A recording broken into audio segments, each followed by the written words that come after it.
Hi friends, வணக்கம் எல்லாருக்கும். Welcome to our channel. இன்னும் எல்லோரும் எப்படி இருக்கீங்க? ஸோ எல்லாம் சூப்பராக இருக்கீங்கன்னு நம்புகிறேன். ஸோ ஃபஸ்ட்டு இன்றைக்கி நம்ம என்ன ரெசிபி செய்கிறோன்றதை நான் சொல்லிடுறேன்.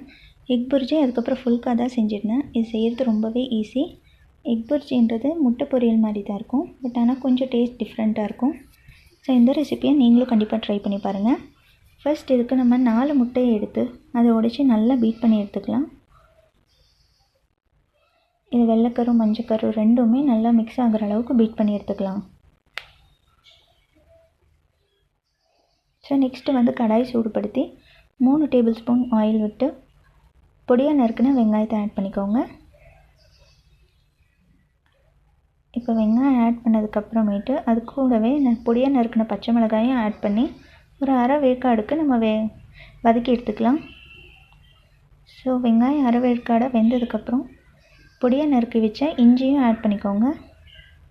ஸோ இது எல்லாத்தையும் சேர்த்து நல்லா கலந்து விட்டுக்கோங்க. நெக்ஸ்ட்டு வந்து 1/4 சிட்டிகை மஞ்சள் தூள் சேர்த்துக்கோங்க. காரத்துக்கு தேவையான அளவுக்கு மிளகாத்தூள் சேர்த்துக்கோங்க. நான் ஒரு அரை ஸ்பூன் தான் சேர்த்துருக்கேன். நெக்ஸ்ட்டு வந்து நான் சிக்கன் மசாலா ஆட் பண்ணியிருக்கேன். நீங்கள் எந்த மசாலா வேணுனாலும் சேர்த்துக்கலாம். சிக்கன் மசாலா, மட்டன் மசாலா, இல்லை கரம் மசாலா கூட ஆட் பண்ணிக்கலாம். ஸோ இப்போ இது எல்லாத்தையும் சேர்த்து நல்லா மிக்ஸ் பண்ணிக்கோங்க. இதுக்கப்புறம் ஒரு 2 டேபிள் ஸ்பூன் அளவுக்கு தண்ணி சேர்த்துக்கோங்க. ஏன்னா வெங்காயம் வந்து தீஞ்சு போயிடக்கூடாது, அதுக்காக நம்ம 2 டேபிள் ஸ்பூன் தண்ணி சேர்த்துக்கிறோம்.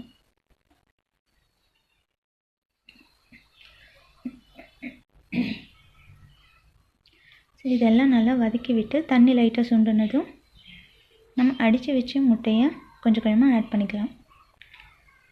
ஸோ இப்போ நம்ம அடித்து வச்ச முட்டையை ஆட் பண்ணி அதையும் நல்லா மிக்ஸ் பண்ணி விட்டுக்கலாம்.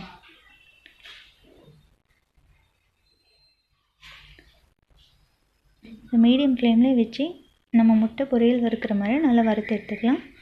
கூடவே உப்பையும் ஆட் பண்ணி நல்லா வறுத்து எடுத்துக்கோங்க.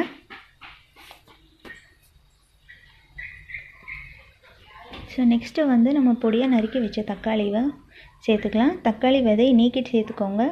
ஏன்னா தக்காளியில் இருக்கிற நீர் வந்து விட்டுச்சுன்னா நம்ம முட்டையோட டேஸ்ட் சேஞ்ச் ஆயிரும். தக்காளி முழுசாக வேகக்கூடாது, அரை வேக்காட்லேயே பார்த்துக்கோங்க. நெக்ஸ்ட்டு ஒரு அரை ஸ்பூன் மிளகுத்தூள் சேர்த்துக்கோங்க. நெக்ஸ்ட்டு 1/4 ஸ்பூன் சீரகத்தூள் சேர்த்துக்கோங்க. ரெண்டுத்தையும் சேர்த்து நல்லா மிக்ஸ் பண்ணி உப்பு பத்தலைன்னா இன்னும் கொஞ்சம் ஆட் பண்ணி கூட நல்லா மிக்ஸ் பண்ணி எடுத்துக்கலாம். ஸோ இந்த கன்சிஸ்டன்சிக்கு வெந்ததுக்கப்புறம் நம்ம கடைசியாக கொத்தமல்லி இலையை தூவி இறக்கிடலாம். ஸோ பாருங்கள், இப்போ நம்ம எக் புர்ஜி ரெடி ஆயிடுச்சு. நெக்ஸ்ட்டு வந்து ஃபுல்கா தான் செய்கிறோம். ஸோ இதுக்கு நம்ம சப்பாத்தி மாவை தேய்ச்சி எடுத்துக்கலாம். பிசைஞ்சு நல்லா தேய்ச்சி எடுத்துக்கோங்க. நெக்ஸ்ட்டு தோசைக்கல்லை சூடுபடுத்தி ஆயில் விடாமல் சப்பாத்தி போட்டு 2 சைடும் அரை வேக்காடுக்கு வேகிற அளவுக்கு திருப்பி எடுத்துக்கோங்க.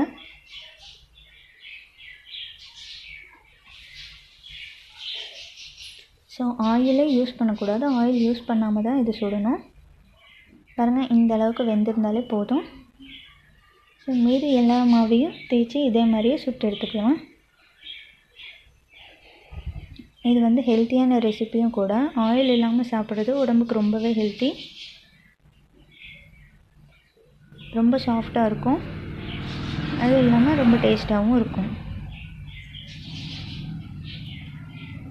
நெக்ஸ்ட்டு வந்து நம்ம தந்தூரி பேட் வச்சு அதில் தான் நம்ம சுட்டு எடுக்க போகிறோம்.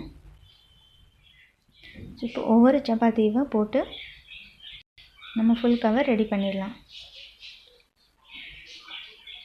ஸோ இந்த மாதிரி வேகிற அளவுக்கு லைட்டாக திருப்பி விட்டுக்கோங்க.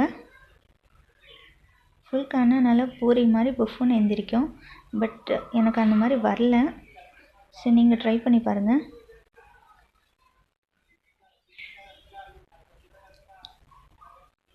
உங்களுக்கும் எதாவது டிப்ஸ் தெரிஞ்சால் எனக்கும் கண்டிப்பாக ஷேர் பண்ணுங்கள்.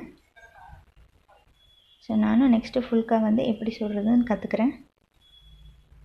ஸோ லைட்டாக புஃப்னு எழுந்திரிச்சது அவ்வளோதான், ஆனால் பூரி மாதிரி வரல.